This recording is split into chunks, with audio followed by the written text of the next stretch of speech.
Roots. Basic essence, source, principle, foundation, roots. Over a century ago, the earth held you firmly in its hands, not knowing who would proceed from it, and then you walked it.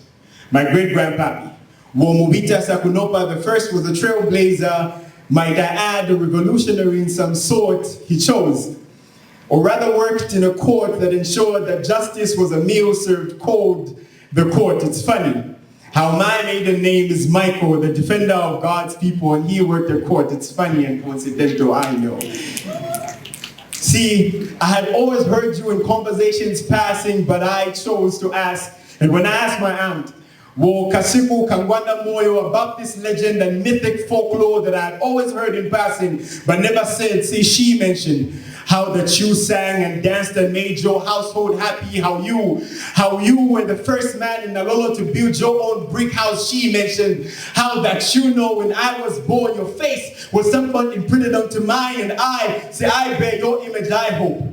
See, I hope that someday I can be like a beacon like you, inspiring the masses and leading people. It said that a tree's ability to stand and weather storms is sown into its roots, and you are mine, grafted into the very ground that you were buried. A hope, see, a beacon for generations, a root, see, a father for generations, reminding people that they can be anything that they choose to be if they are tenacious. You are my roots.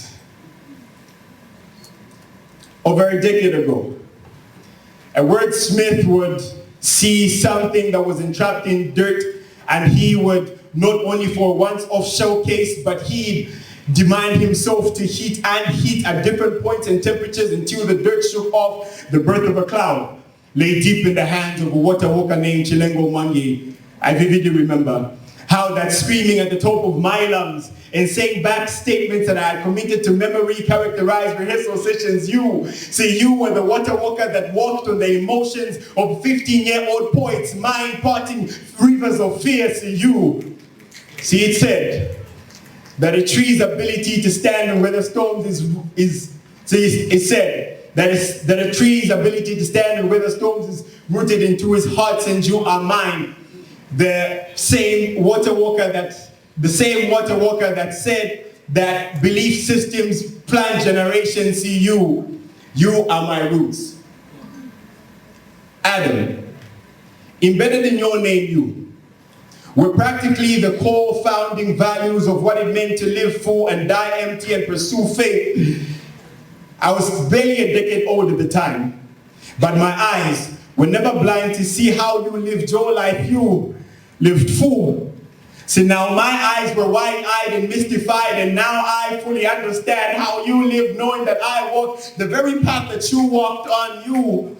See, your memories are eternally inscribed on the tablets of my heart and scorched deep into the hard drive of my memories. It said that a tree's ability to stand and weather storms is set in its roots, and you are mine. And a seed that was planted very many generations ago, going forth down. See, it said that a tree's ability to stand and weather storms is sown into its roots, and you are mine, grafted into the very belief system you live by, and not my endgame. I hope that everyone will stand marvel, saying of me as I did you, that you live full and die empty, a hope for generations. See, you are my roots. Yeah.